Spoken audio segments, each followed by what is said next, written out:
Good evening and welcome to our Buffalo Philharmonic concert. One of the delights of working with a smaller group of musicians is that we've had the opportunity to explore repertoire that we wouldn't normally do on our big stage with everyone, especially Baroque music.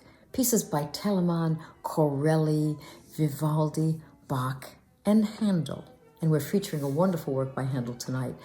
Handel was already an international star when he moved to England permanently, spending the next 42 years of his life in London.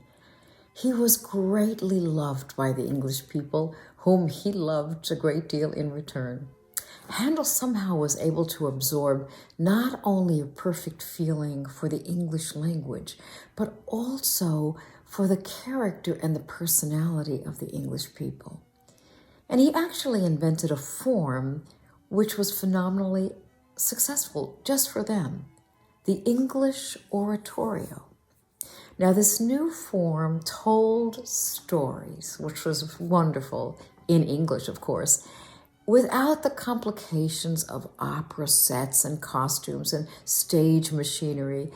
And the English adored the form of the oratorio. Prime example of that, of course, is his great Messiah. Handel wrote an oratorio called Alexander's Feast, and this told the story of the Greek warrior Alexander the Great and concentrated on his love of music, which was legendary. He wrote this in 1736, and it was an immediate success. Now, Handel often in these long choral oratorios had little sections purely for instrumental music, for orchestra music. And we're playing part of that Alexander's Feast, a concerto grosso that was included in the long piece. And it is an orchestral masterpiece in 4 movements, brilliant passages for the soloists. And in this performance, we are featuring violinist Amy Glidden, violinist Antoine Lefebvre, and cellist Fong Hu in a wonderful performance. One of the special delights for me for this concert is that we are getting to feature 2 of our own players, starting with Nikki Chooi, our concertmaster. And it's so special for us when one of our people walks to the front of the stage and we get to accompany them and they feel our love behind them. And it's really a very special concert in that way. Mozart Violin Concertos, in this case, number 4. You know, we all often think of Mozart seated at the keyboard. There are paintings of him seated at the keyboard. He played brilliantly, but he was also a master violinist since his childhood. And between the ages of 17 and 19, he wrote 5 violin concertos while he was working in Salzburg for the archbishop there in his hometown. Mozart played these works himself, and we also know that his concertmaster in Salzburg, Antonio Brunetti, played them as well. Mozart was deeply unhappy working for the archbishop, who was a brutal man who had no patience for his spectacularly gifted young employee. Yet his 5 concertos are serene, lyrical, and beloved.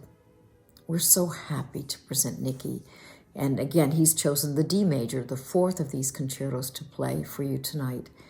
Mozart did not write out the cadenzas, as was his practice, so Nikki has written his own. Mozart himself tended to gravitate to the piano after his young years, leaving the violin, as his father scolded him, hanging on a nail on the wall. We don't know exactly why. Perhaps Mozart was more intrigued with the developmental possibilities of the piano and the piano concerto, perhaps having a very strict violin teacher, his father, might have been one of the reasons. Perhaps the terrible memories of his violin years with the archbishop was another reason. But nonetheless, he left us 5 beautiful solo violin concertos, and we're so happy that you'll get to hear Nikki Chooi play the 4th of those tonight. We're featuring another of our BPO musicians in this next work, Animatics on English horn. And we're very excited about this piece and grateful to Anna, not only for performing it, but for discovering it. During the 12 months we've had of decreased social activity, Anna, like many of us, has been doing research into composers of diversity that we have not played and did not know. She came across a piece by Ulysses Kay. He is an American composer of the 20th century. He won the Prix de Rome, a Guggenheim Fellowship, a Fulbright Scholarship, many honorary doctorates, lots of awards, and was very prolific, writing orchestral music, vocal and choral music, and operas. The piece she found was for English horn and strings, and she became intrigued by it because of the title. It's called Pietà, which in Italian means compassion. And I'm not surprised by that, because those of us who know Anna personally know that she has a deeply compassionate heart. It took a long time to find this music, which had to be reprinted. The work has never been recorded. When it arrived, Anna contacted me right away and told me about how beautiful it was, told me about the long lyrical passages full of pathos and a sense of longing and grief. And Anna told me that she identified with it, especially because of the isolation that we all have been suffering during the pandemic. We knew very little about this piece.